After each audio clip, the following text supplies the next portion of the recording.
This is so important. Traveling is very important, and that's why I bring this to you guys.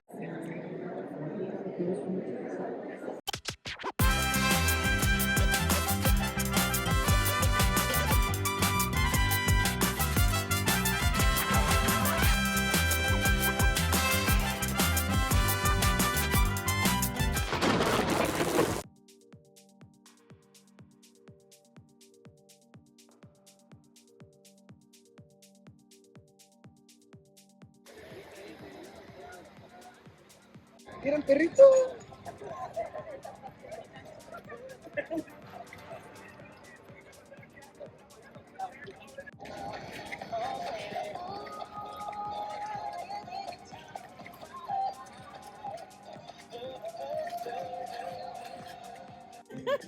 Hasta la golondrina migró. Now I look better, right? I match. Hello, my friends. Hola. Again, we are here at Castillo Chapultepec, or what is it called again? The National Museum, right? National Museum, yes. The National Museum.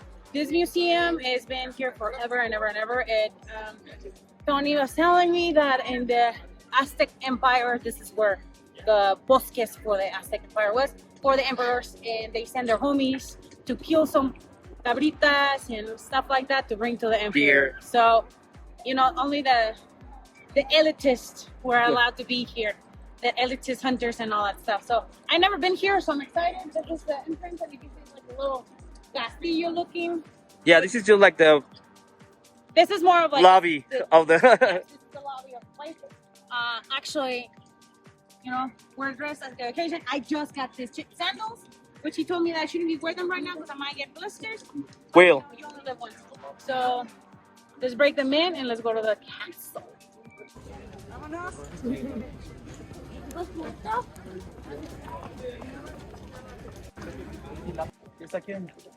Where did from what place did they jump?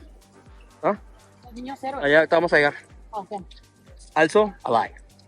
Oh, so when I was little, I used to read about los niños héroes, the child heroes.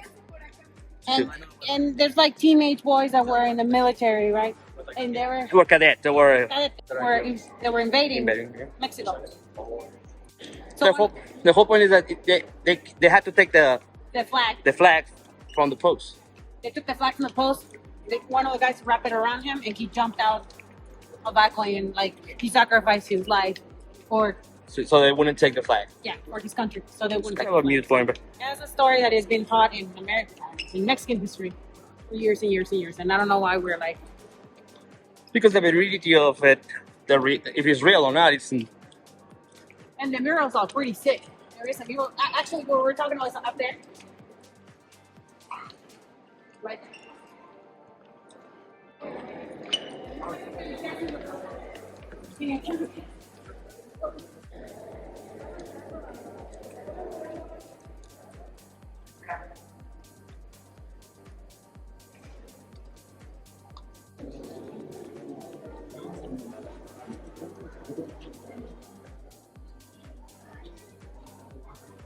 So this is the creation of the Navy, and they started officially creating war for the military. Let's put it. Antonio de Medina. You guys can go. He can put a little title Here. at the bottom. Info here. Right here. Well, this guy is very important here. Well, both of them are.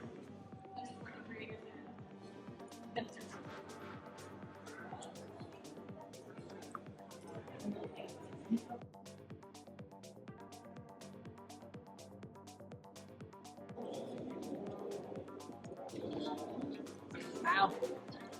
Here. Our Marine still looks like that. Our Navy still looks like that. That's crazy. I mean, think about it. It's like the country's really young and having to learn all this stuff from the French and the Spanish, because the Spanish were big on Navy. Right. That's how they conquer. Well, they were daredevils more than anything. Yeah. History of Mexican wars, Mexican War. Yeah, this is when the United States had a conflict with Mexico, and That's well, why they lived there. the only conflict we have now is that we're the economy.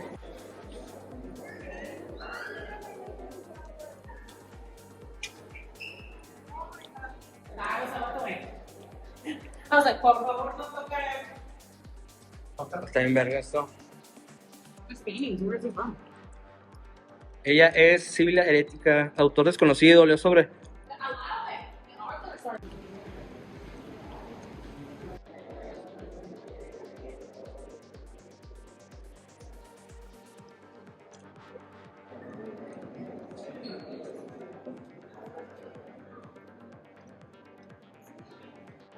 This is what he's being said about his character.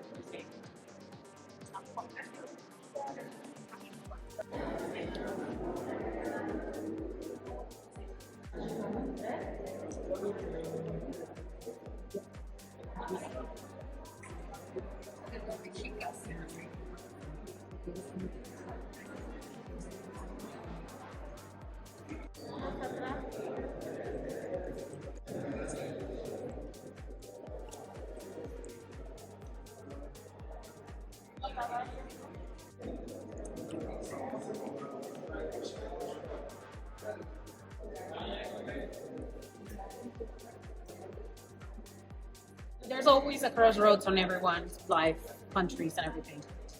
When Spain met the Aztecs, Cuauhtemoc was the last emperor. He was a very young emperor, and he was Inexperienced too. very experienced too. So he was always ready to fight, right? Cortés, right? Yeah, Cortés. So yeah. you have Cortés. So you have a class of two very strong individuals that were. He was ready to prove a point for Spain, and also he was ready to bring something to the queen and the king. Because they risk everything for him. Because they came to a new world, right? So Cuauhtemoc fought valiantly for the longest until there was nothing left for him and his people.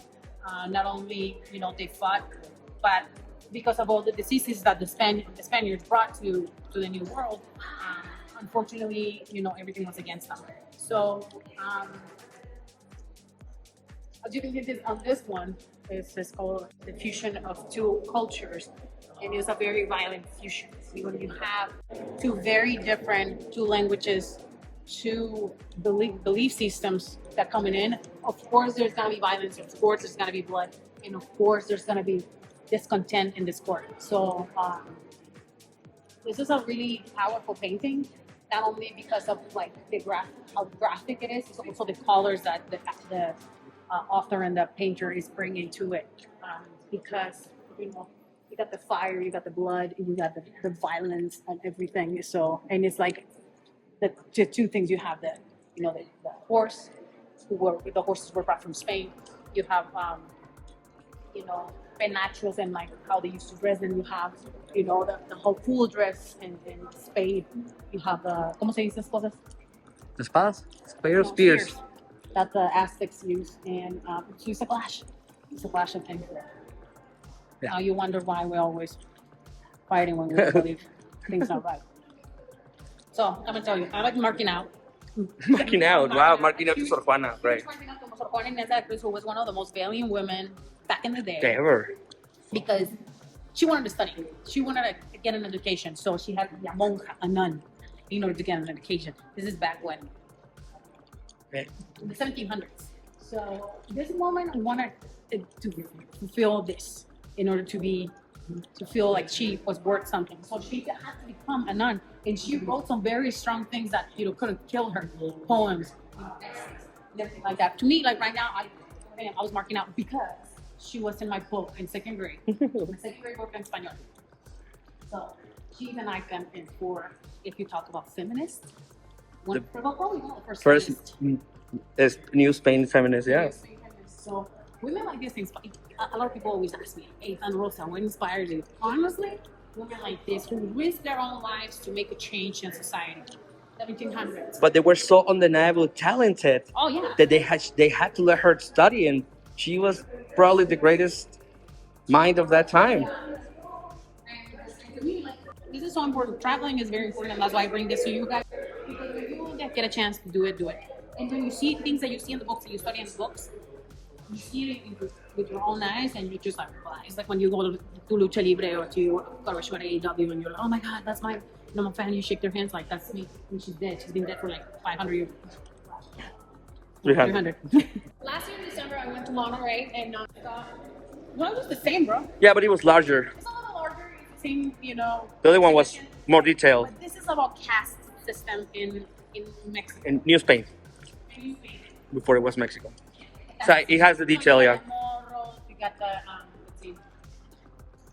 let's see, mestizos, castizas, mulatas, moriscas, albinos, lobos, zambalos, alvarazo, coyotes. Coyotes, yes. Yeah. And then, so different people got mixed. So that's why people always ask us, "Oh, where are you from? Why do you look like that?" Because it's not only white and black. I mean, it's more complicated than that. Because you have Spanish, you have the Africans, you have the Moorish, you have Spanish, you have Aztecs, and everybody intertwined. And then in the Aztecs, they still had like 27 different people. You see the different types of Olmecas, Aztecas, Toltecas, and you see on their nose and you see on your facial structure that everybody's very different. Again, although we're all Mexicans, we all look very different and we all have different backgrounds. That comes with our language, culture, on the state, our culture. Like, I'm from Tijuana. Tijuana is a very different culture than Monterrey, like Chihuahua, even here in Mexico City. So that's why it's very important when you are from an area, especially the United States. Except for example, you are from Kansas. You go to another state and you're like, culture shock. This is completely different. So it is the same thing pretty much all over the world. This I have another blog talk about this from December. The link is gonna be above here. Yes.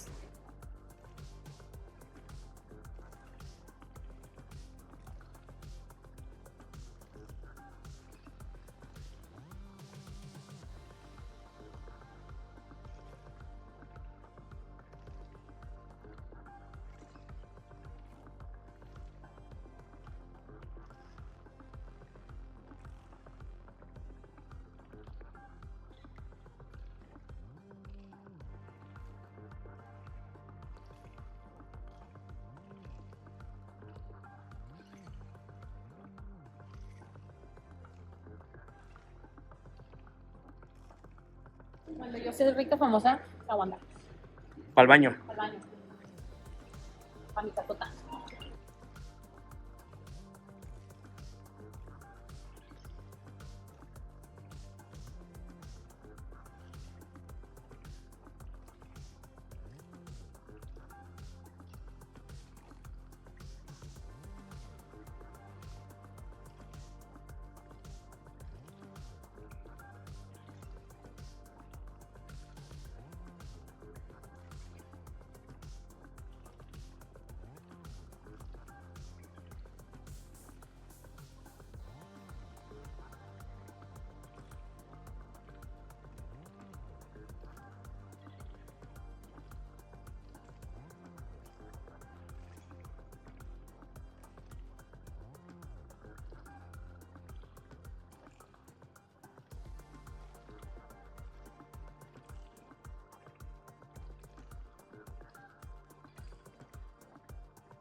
I feel like this is like San Francisco. Stairs.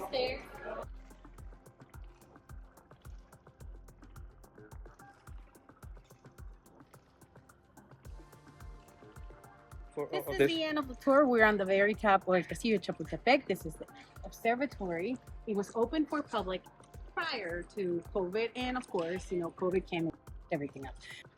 They have parties over there. That's like what the parties are at. The parties, yeah. I mean, they literally built it for that, right? Yes, that's what it was for. Yeah. It's still a really nice building. No more museums. No more museums? There's another 3 days to go. 4 days to go. So I feel like I've been in Mexico City for like 3 weeks. This city is a little overwhelming, yes. Yeah, a little. Yeah, just not to get to places because We are on stop number, I don't even know what stop number we are. We are in the famous house of Frida, Kahlo. This has been a dream of mine for a long, long time. We barely made it. We almost killed 3 people. Traffic. It's getting location. So this is some of the pieces that they had. That's actually original pieces. They're collecting pieces from the excavations from different places that they you know, Diego Rivera had access to. So they collected all this stuff. And like the ones up here and these ones are made by Frida, yeah. Frida. There were. Well, the most expensive ones are in New York right now, but Oh yeah, sure. of course. But this house was open after she died. She left it. She left it as She left it as for people. For the people, right? If they were for the people and by the people, right? That was one of her Yeah. desires. So I think gazillions and gazillions of people have come to this house. Frida Kahlo is probably one of the most famous Mexican painters and artists in the world. Yeah, Alicia Kay will love this right here. She's been here, right? She said that. Yeah. That's her dad. He was a photographer, so she already had this instruction of, the idea of the image. Like she already had this, the proportion stuff. That's why she was able to play outside of those. Because if you see that's very photographic. Oh. But then we go to shit like this, like This is like when she had the baby, because they were super communist. She gets her like marks and stuff. Yeah.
It's a museum, and because it's a museum, that people that own it want you to come and see it yourself, so they can make some money.